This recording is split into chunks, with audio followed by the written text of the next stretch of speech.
Hi. ఏమిటి madam, car ముందు కూర్చుని తపస్సు చేస్తున్నారా? అంతకంటే ఇంకేం చేయమంటారు? ఈ మర్యాద తెలియని మనిషిని కారులో ఎక్కించుకొచ్చాను కదా, అందుకని దానికి కూడా కోపం వచ్చి ఆగిపోయింది. అలాగా, సరే. ఇప్పుడు 8 గంటలైంది. ఇక్కడ నుంచి సిటీకి 10 మైళ్ళు. టాక్సీ, ట్రైన్, ఆటో రిక్షా ఏమీ దొరకవు. బస్సు కూడా 2 రోజులకు ఒక్కసారి. వస్తా, టాటా, బై బై, చీరియో. ఏమిటండి? ఏమండి, ఆడపిల్లని ఇలా ఒంటరిగా వదిలేసి వెళ్ళిపోవడం మీకు న్యాయమేనా? కారుందిగా తోడు. అది కదలంటూ ఉందండి. ఏం చేయమంటారు చెప్పండి? అది బాగా ఉన్నప్పుడు చెడిపోయిందని అబద్ధం చెప్పారు. ఇప్పుడు ఆ అబద్ధమే నిజమైంది. తప్పైందండి, ఇంకెప్పుడు అబద్ధాలు చెప్పనండి. ఏమండి, ఇప్పుడు ఎలాగండి ఇల్లు చేరడం? ఏముంది, ఇద్దరం హాయిగా కులాసాగా నడిచిపోదాం.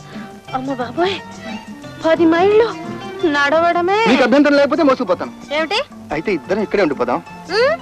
రాత్రంతా మీతో ఇక్కడ ఒంటరిగానా? పోనీ మీరు ఇక్కడే ఉండండి, నేను పోతాను. ఏమండి,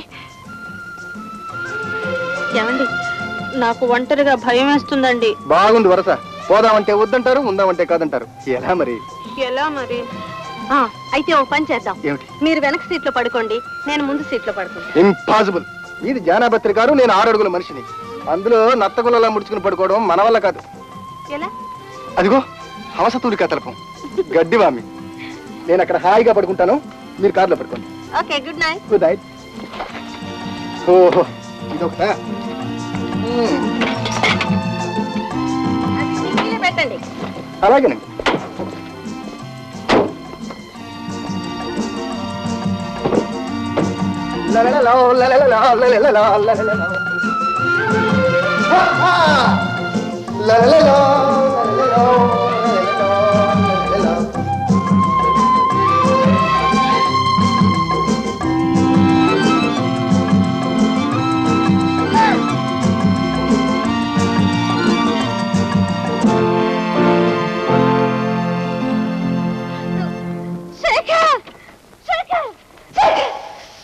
ఏమిటండి, ఏమిటలా గజగజ ఉడికిపోతున్నారు? మరి శేఖర్, అక్కడేదో అమ్మవారు 4 ఎలబెట్టి గుట్లు అరివి నా వంక చూస్తూ ఉంది. నాకు భయం వేస్తోంది. అక్కడ అమ్మవారికి అంత భయపడితే ఇక్కడ అయ్యవారు ఏం తక్కువడా? ఏమిటండి మీ వేళాకోళాలు? నేను ఇక్కడే పడుకుంటాను. సరే, పడుకోండి. ఏమిటి మీ పక్కన? పోనీ ఈ పక్క పడుకోండి. మీ ఇష్టం, ఎక్కడైనా పడుకోండి. చూడండి, ఒకలా చేద్దాం. మీరేమో అటు తిరిగి పడుకోండి, నేనేమో ఇటు తిరిగి పడుకుంటా. ఏ? ఓ ఎస్, కమ్ ఆన్.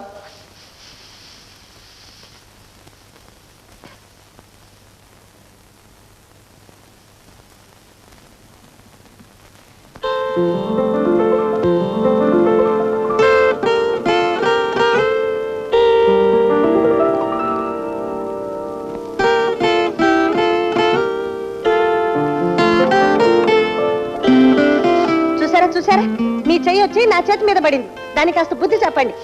ఏమండి, ఆ చెప్పే బుద్ధి ఏదో ముందు మీ చేతికి చెప్పండి. ఏమన్నారు?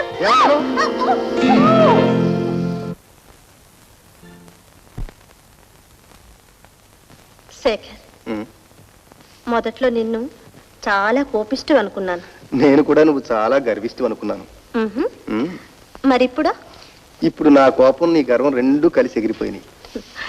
భామ, ఎంత విరోధులైన అహం చంపుకుని మనసు విప్పుకుని మాట్లాడుకుంటే మిత్రులవుతారు.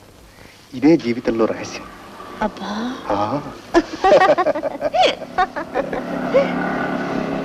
అరే మన సుందరం వచ్చేసాడే.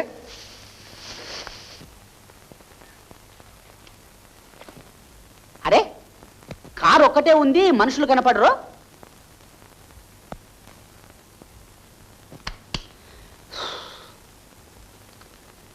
Same number. శేఖర్, శేఖర్, ఎందుకు అరుస్తావు? అరే, కారు వదిలిపెట్టి ఎక్కడా వెళ్ళా?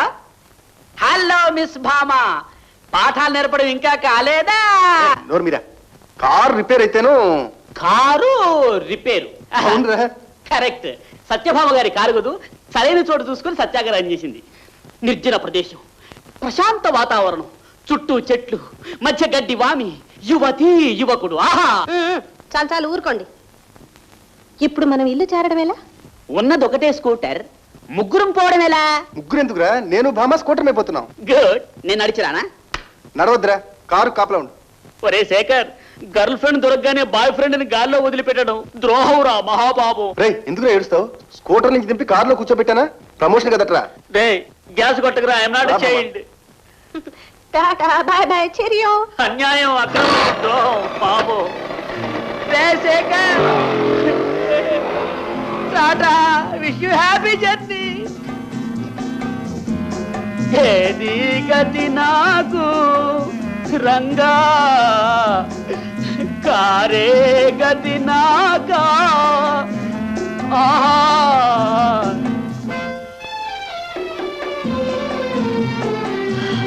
అమ్మయ్యా, అదృష్టవంతుల.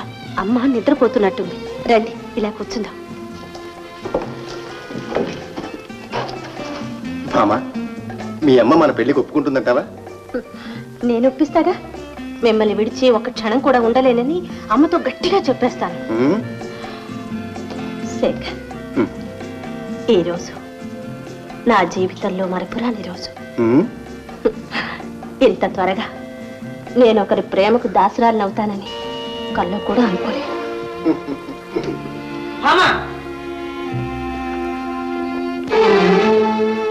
నిన్నింత అల్లారు ముద్దుగా పెంచింది ఇందుక?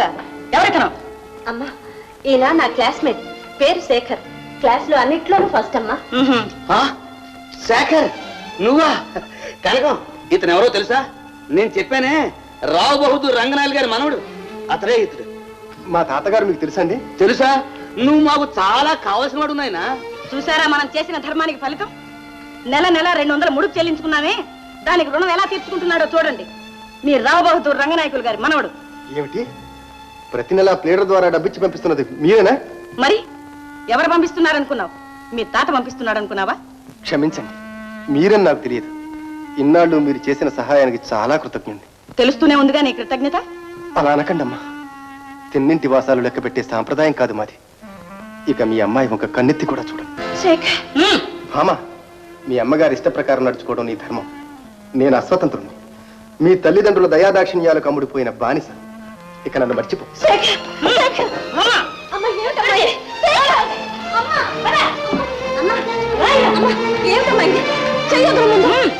అమ్మా, ఇప్పుడే చెప్తున్నాను, చేసుకుంటే నేను అతన్నే చేసుకుంటాను, లేకుంటే అసలు పెళ్ళే చేసుకోను. ఈ సంబంధానికి నేను చస్తా ఒప్పుకోను. ఒప్పుకోవడానికి ఒప్పుకోపోవడానికి నువ్వెవరో? అంతా భగవంతుని లీల. రావు బహదూర్ రంగనాయకులు గారి పెట్టుబడితో పెరిగిన ఈ ఆస్తి మళ్ళీ ఆయన మనవడికే చెందాలని ఆ భగవంతుడే రాసి పెట్టాడు. లేకపోతే మన అమ్మాయి అతన్ని కలుసుకోవడం ఏమిటి, అది పెళ్లి దాకా రావడం ఏమిటి? చాలు మీ వేదాంతం. పసిపిల్ల దానికి అనుకుంటే మీకు మతిపోయిందా? నా మతి సంగతి సరే, నీ మతి ఏమైంది? పెద్ద పెద్ద జమీందారు సంబంధాలు వస్తే ఈ డబ్బున్న సన్నాసులకు నా బిడ్డనిస్తానా అన్నావు. అందుకని అమ్మాయి ఒక బుద్ధిమంతుని వెతుక్కుంది. అవునమ్మా, ఆయన చాలా బుద్ధిమంతులు. ఆస్తి లేకపోతే మటుకేమ్మా, మనకున్న చాలదు. ఓహో, ఈ విషయంలో తండ్రి కూతురు ఒకటయ్యారన్నమాట. భామా, ఇది నీ పెళ్లి విషయం మాత్రమే కాదు, మన ఆస్తికి సంబంధించిన విషయం. నిన్ను ఇంత ఆస్తిని కాపాడే యోగ్యత అతనికి ఉందా? ఓ లేకే, అతని సాంప్రదాయం ఎటువంటిది? అది చాలదు. శేఖర్కి నేను ఒక ఇంటర్వ్యూ ఏర్పాటు చేస్తున్నాను. నాకు తృప్తికరమైన సమాధానాలు వస్తేనే ఈ పెళ్లి జరుగుతుంది. కనుక అల్లుడి సెలక్షన్ అంటే మన bus company driver conductor selection అనేది అనుకున్నావా? డ్రైవర్ కండక్టర్ నచ్చకపోతే మార్చవచ్చు, అల్లుడిని మార్చలేమే. ఏమైనా ఈ పరీక్షలో నెగ్గితేనే పెళ్లి.